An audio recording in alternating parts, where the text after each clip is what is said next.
เรื่องนี้เป็นเรื่องจริงที่พ่อใหญ่ของข้อยได้พบเจอมากับตัวเองเพราะเคยเป็นพรานป่าสมัยหนุ่มๆเกือบเอาชีวิตบ่รอดย้อนไปคัดหางล่าสัตว์อยู่ในป่าดงกองกอยสบายดีท่านผู้ฟังที่เคารพทุกๆท่านมื้อนี้สิมาเล่าประสบการณ์ร้อนๆของพ่อใหญ่ของข้าพเจ้าเองให้ทุกท่านได้ฟังก่อนทุกคนสิเข้าไปฟังฝากทุกคนกดไลค์กดติดตาม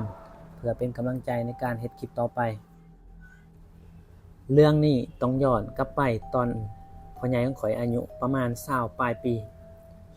เลาเป็นคนเขตชนบทและครอบครัวของเลามีอาชีพหาของป่ามาขายเพราะว่าพ่อของเลาเป็นพรานป่าเวลาออกไปล่าสัตว์ก็มักจะไปกับหมู่รุ่นเดียวกันกับเลาอยู่เป็นประจ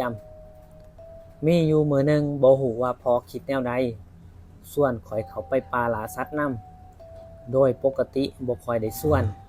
ขนาดข้อยขอไปนำยังว่าบ่ให้ไปแต่มื้อนี้ผัดแปลกชวนข้อยไปนำความที่ว่าข้อยอยากลองไปแต่โดนแล้วก็เลยตอบตกลงพ้องของข้อยเว้าว่าเทื่อนี้สิเข้าป่าไปล่าสัตว์อยู่ตีนผู้เลิกกว่าเก่าเพราะป่าเขตใกล้เคียงสัตว์เริ่มบ่มีแล้ว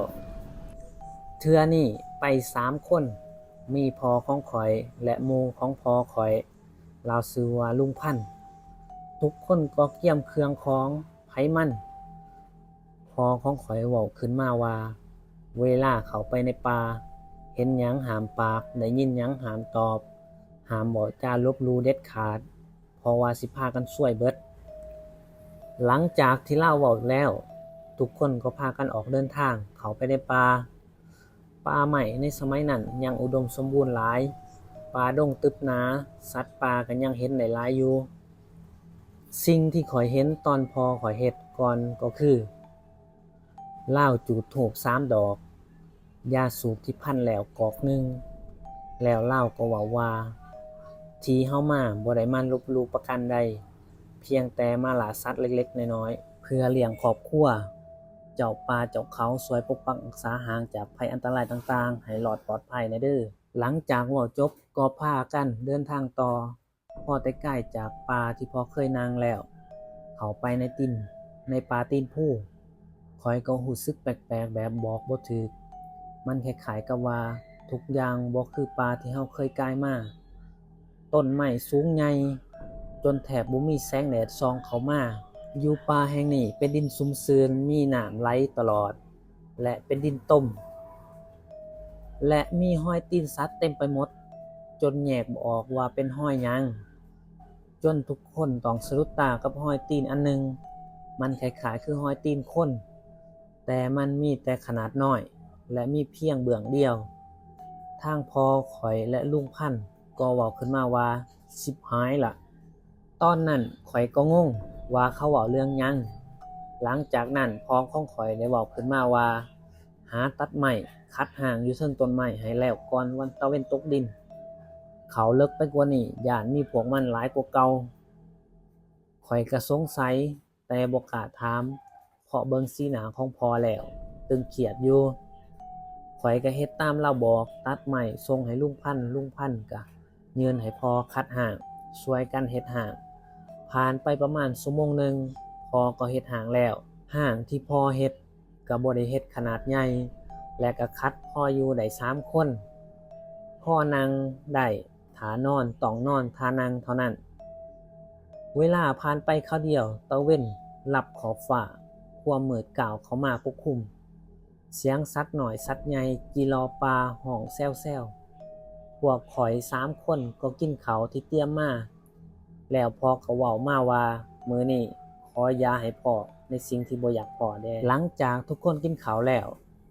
ทุกคนก็เฮ็ดธุระส่วนตัวแล้วก็พากันนั่งเทิงห้างประจำที่ไผของมันในนั้นมีข้อยคนเดียวที่บ่มีปืนมีแต่มีดอันเดียวที่เหน็บแอวเวลาผ่านไปบ่ทันเห็นสัตว์ใหญ่ที่ผ่านมาทางพวกข้อยในความมืดมีเพียงแสงไฟจากกอกหญ้าของพ่อและลุงพันธุ์ตอนนั้นคาดว่าประมาณ9 โมงกลางคืนทุกอย่างในป่าจากปกติเสียงแมงไม้เสียงจิรอฮ้องขับป่าต้องพร้อมใจกันเงียบแบบกระทันหัน จนเฮ็ดให้ทุกคนใจหายอยู่บ่น้อยพอข่อยกับลุงพันธุ์ได้เว้ากับข่อยว่าถ้าเห็นหยังหรือได้ยินหยังห้ามปากให้เงียบไว้ข้อยคนที่กำลังเข้าป่าครั้งแรกรู้สึกย้านๆขนลุกผิดปกติได้แต่เงียบไว้ผ่านไปบ่พอเท่าใดป่าก็กลับมาปกติโดยที่พวกเราทั้ง3บ่เห็นหยังพ่อของข้อยเว้าขึ้นมาว่ามื้อนี้คือสิบ่มีสัตว์มาแล้วล่ะ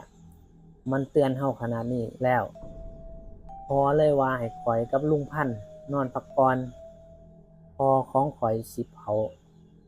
มีหยังสิปลุกเองข้อยกับลุงพันธุ์ก็นั่งอิงต้นไม้แล้วหลับตานอนผ่านไปบ่ฮอด20นาที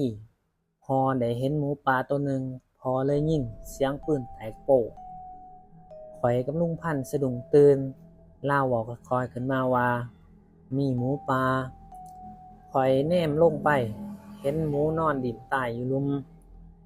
หลังจากนั้นพวกเฮาก็นอนต่อข้าวหนึ่งป่ากลับมาเงียบอีกครั้งพวกข้อยต้องได้ตื่นเพราะพอปลุกให้ลุกพอบอกเตรียมโตวให้พร้อมบ่ฮู้ว่ามันสิมาในรูปแบบใดในตอนนั้นข้อยสงสัยแต่โดนเลยถามว่ามันแม่นหยังพอเลยเว้าว่าจักหน่อยมึงสิรู้เองเฮ็ดโตวให้เงียบที่สุดอยู่ๆมีเสียงห้องคล้ายๆคือฝูงลิงลงมาแต่ผู้มุ่งหน้ามาทางพวกข้อยบรรยากาศตอนนั้นเป็นตาย้านหลายคราวหนึ่งพวกเฮาทั้ง3ต้องตกใจกับสิ่งที่เห็นรูปร่างมันคล้ายคือคนเพียงแต่โตน้อยๆสูงประมาณ140มีขนาดน้อยและขาเดียวดวงตาสีแดงโดดมาทางกองห่างพวกข้อยมันมาประมาณ5โตมุ่งหน้ามาที่หมูที่พอข้อยยิงได้มันมากัดกินหมูอยู่ลุมห่างข้อยเห็นตอนนั้นสติแทบแตกดีแต่พอข้อยจับบ่าข้อยไว้บ่ให้เงียบไว้ถ้ามันเห็นพวกข้อยตอนนั้นบ่ฮู้ว่าสิเป็นแนวใดข้อยได้แต่ภาวนาอยู่ในใจว่าให้แจ้งไวๆพวกมันกินหมูอยู่ด้านลุมญาติกันกินคล้ายๆคือหมาญาติอาหารกันนี่แหละบางโตจีกได้ตอนหนึ่งกระโดดออกไปและบางโตก็ไล่กันประมาณ20-30นาทีหมูจนอยากเบิดแล้วล่ะพวกมันก็ถือตอนหมูคนละตอนโดดออกไปไผไปมันคืนนั้นบ่มีไผกล้านอนเลยย้านมันมาอีกพอของข้อยว่าบอนใดที่มันเคยมามันก็จะมาตลอดไปป่าครั้งแรกก็เจอดีเขาให้